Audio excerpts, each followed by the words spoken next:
Hello, everyone. Welcome to this episode of Wehry Weekly History and Entertainment News. As spring has started, there are many more things to do in Berkshire County. On this episode, I'll be giving two previews of theater companies in Berkshire County, a history of Stockbridge, Massachusetts, and a movie review of a film currently in theaters. Plus, I'll be giving an update on one high school team's basketball run to the state championship. First, it's time for this episode's trivia question. This episode's question is, which artist who resided in Stockbridge created the Lincoln Memorial? Now for this episode's local headlines. The Williams College Museum of Art will be highlighting films by director Cecilia Alderando in a series called Mirrored Interiors. Cecilia Arenado's documentaries explore complex realities with themes ranging from identity, family, and memory. She is a director-producer from the Puerto Rican diaspora who works at the intersection of poetics and politics. Her feature documentaries, Memories of a Penitent Heart and Landfall, premiered at the Tribeca Film Festival and were co-produced by the award-winning PBS series POV. Her third feature, You Were My First Boyfriend, was selected for opening night of the 2023 South by Southwest Film Festival and will be broadcast on HBO later this year. Among Araldonado's fellowships and honors are the Guggenheim, a two-time McCowell Colony Fellowship, the 2022 IDA Emerging Filmmaker Award, the 2021 New America Fellowship, and Women at Sundance 2017. In 2019, she was named to New York City's 40 Under 40 list and the New Independent Faces of Film. She teaches at Williams College. Her film, Landfall and Picket Line, will be screened together on April 11th and 18th, while Memories of a Penitent Heart will screen on the 14th and 21st at 4 p.m. Visit artmuseum.williams.edu to purchase your tickets. We will be staying in Williamstown for our next segment, a preview of the Williamstown Theater Festival. As of right now, the shows are going to be 2-day shows, but they have some very big names performing this year. First, stand-up comedian Hassan Minhaj will be performing his new show, Experiment Time. Minhaj is an award-winning comedian who has been a guest host on The Daily Show, and his comedy series, Patreon Act, won several Emmy Awards. He is one of the most politically aware, but also hilarious comedians today. He will be performing from July 13th through July 15th. Next, Broadway legend Laura Benatti will be performing for one night only on July 16th. She is a multiple Tony Award winner who has been impressing audiences since her debut on Broadway at the age of 18. Next, the comedy Paris Actors will take place. This is the story of a group of actors who tried to put on a play during World War II in France, done in a comedic form. This will take place from July 22nd through the 23rd. Finally, an adaptation of the play The Sisters will take place in August, though dates have not yet been finalized. This famed play tells the story of 3 Russian sisters and the struggles they faced in their lives. It's been performed in the past at the festival. Tickets are available at wtfestival.org. Masks are required at all times during the season. Another theater is the Wham Theater in Lenox. So far, they have only announced 1 show, but it is going to be a big one. What the Constitution Means to Me. This play tells the story of Heidi. 15-year-old Heidi earned her college tuition by winning constitutional debates across the United States. In this hilarious, hopeful, and achingly human play, Heidi resurrects her teenage self in order to trace the profound relationship between 4 generations of women and the founding document that shaped their lives. Addressing themes such as domestic abuse, reproductive rights, and immigration, Wham Theater and Berkshire Theater Group joined forces to bring this timely and galvanizing play to Berkshire County audiences. It became a sensation off-Broadway before transferring to Broadway, where it earned 2 Tony Award nominations and was a finalist for the 2019 Pulitzer Prize for Drama, among countless other accolades. What the Constitution Means to Me will be playing at the Wham Theater from May 18th through June 3rd. The Wham Theater is located at 55 Main Street, Unit B in Lenox. Visit whamtheater.com to purchase your tickets. The rest of their schedule is still to be determined. Stay tuned to WWHEN for further updates. Mass Mocha in North Adams will be hosting a new dance exhibit titled Urban Bush Women. This dance group is a collaboration of communities, artists, and presenters from many different dance groups throughout the country. Their work is titled Haint Blue, taking its title from the color that Southern families paint their front porches to ward off bad spirits. Haint Blue uses performance as a center and source of healing, taking us through movement into stillness and rest, remembering, reclaiming, releasing, and restoring. Haint Bush is an embodied look into familiar lines and the movements, histories, and stories of our elders and ancestors, which reflects on what has been lost across generations and what can be recovered.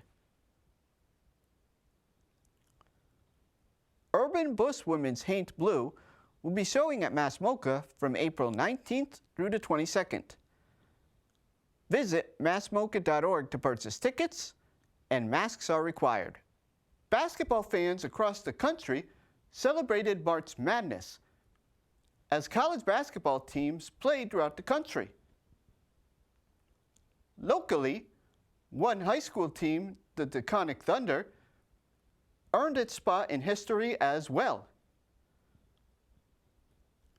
The Thunder boys team won their very first state championship as the top-seeded Thunder beat David Prouty High School, which is located in Spencer, Massachusetts, 53-51, to win the MIAA Division V state championship game. It was a hard-fought game, Taconic entered the fourth quarter with the lead of 49-38, but struggled in the final session, being outscored 13-4 in the last quarter. Despite that, our Taconic heroes held on as David Prouty missed a potential game winner as time expired. Taconic has had a dynasty over the past few years, but never has won the championship. In 2020, they were just about to play for the state championship, but it was called off because the COVID-19 pandemic nightmare was just beginning. Taconic and the team they were scheduled to play were named co-champions instead. But that title comes with an asterisk. In 2021 and 2022, they were also the number 1 seed, but they were upset both times. Taconic becomes the first Berkshire County boys basketball team to officially win a state title since the former St. Joseph High School won it in 2001. They are also the first Berkshire County team overall to win since the Hoosick Valley girls won the 2019 state championship. In an interview with the Berkshire Eagle, Taconic player Christian Matrovich said, quote, "It's incredible. It's something you dream of. For me, going through middle school and going into my senior year, it's all I wanted. It's just a dream come true," end quote. WWHEN congratulates Taconic for their success and their championship. Our next story takes us to the Norman Rockwell Museum in Stockbridge, where they will be hosting graphic artists Nora Krug's novel, Belonging. Belonging traces the artist's investigation into the hidden truths of her family's wartime history in Nazi Germany. Though Krug was born decades after the fall of the Nazi regime,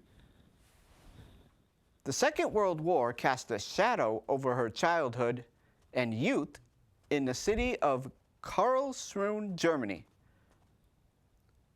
Perhaps not surprisingly, she heard little about her family's experiences at the time.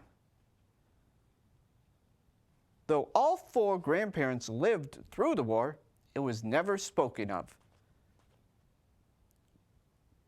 Winner of a 2019 National Book Critics Circle Award for Autobiography, the novel is also the winner of the Silver Medal from the Society of Illustrators.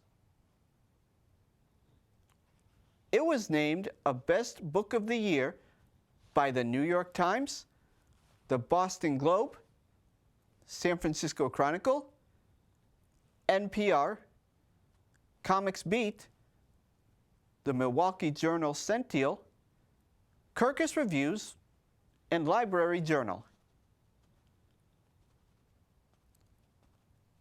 Nora Krug Belonging will take place from now until June 18th. Visit nrm.org to purchase your tickets. There is no mask requirement. Speaking of Stockbridge, our next stop takes us to the Berkshire Botanical Gardens. They will be presenting Nest Emerge, an art exhibition. Elizabeth Cohen is the featured artist. In Nest Emerge, Cohen explores relationships between natural and imagined forms through layers and patterns, recontextualizing them. The works invite viewers to experience quiet moments and unexpected delights. Incorporating hand-thrown porcelain, mulberry paper, wasps' nests, and other materials found in nature, Cohen's art beckons the viewer to connect with the botanical world. A studio potter living in Wellesley, Massachusetts, Cohen explores cycles of birth, life, death, growth, decay, rhythm, and change. She explores varied metaphorical nuances, such as family, security, and comfort through nesting sets.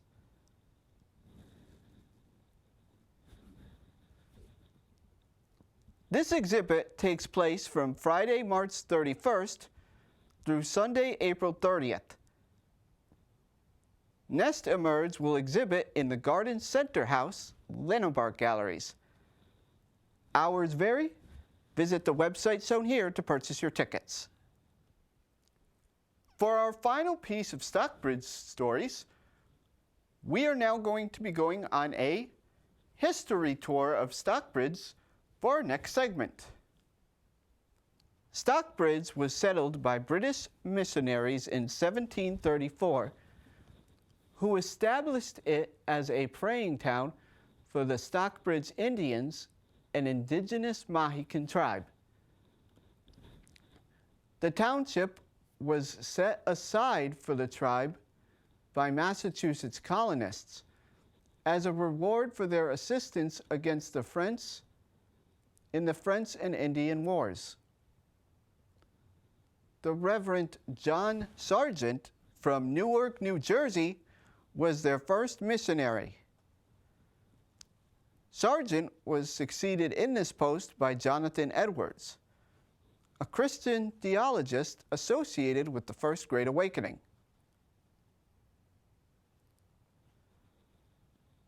First chartered as Indiantown in 1737, the village was incorporated on June 22, 1739 as Stockbridge. The missionaries named it after Stockbridge in Hampshire, New England.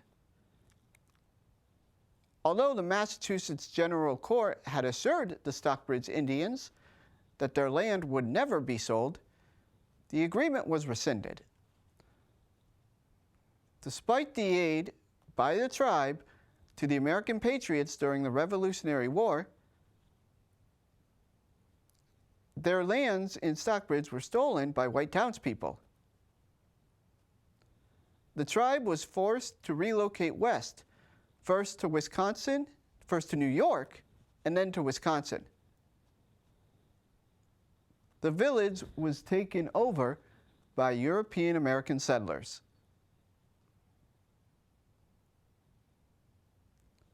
Today, Stockbridge, along with West Stockbridge and Great Barrington, remain members of the Berkshire Hills Regional School District.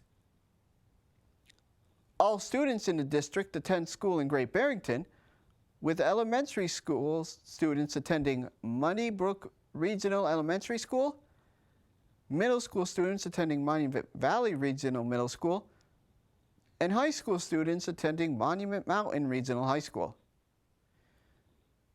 In addition to public schools, there are private and religious schools located in the neighboring towns. Stockbridge also provides the answer to this episode's trivia question. As a reminder, this episode's question was, which artist who first worked in Stockbridge created the Lincoln Memorial? The answer is Daniel Chester French. In 1896, Daniel Chester French purchased the 150-acre farm of Marshall Warner in Stockbridge, Massachusetts, to house a summer estate and studio space.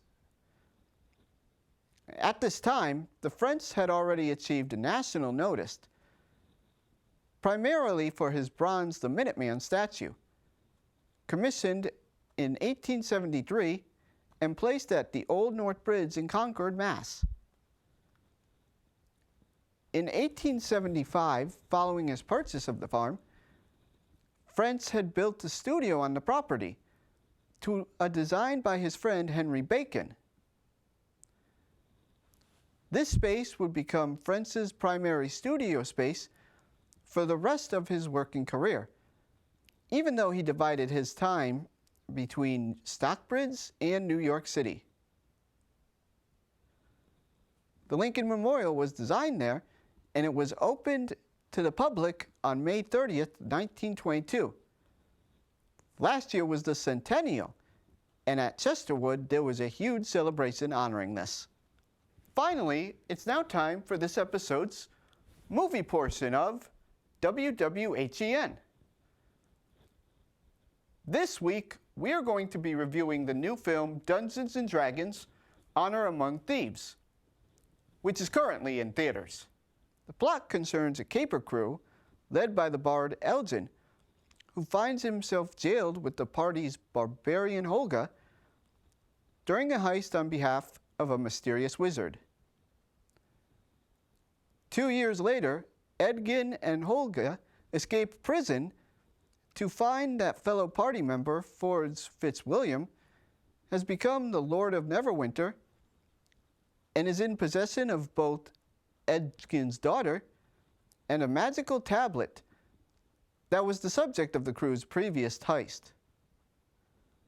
Now, Edgin and Holga must assemble a new crew to take back the tablet and Edgin's daughter, and unravel a scheme that puts all the land in grave peril.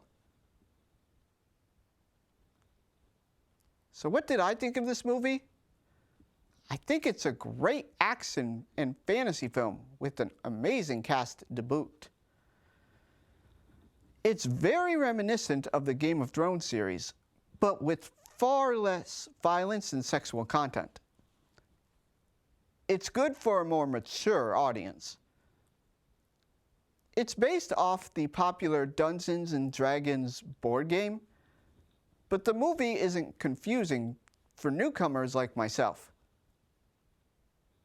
I'm not exactly sure how accurate it is to the game of Dungeons & Dragons itself, but in a movie like this, accuracy is far less important than entertainment, which the movie does perfectly.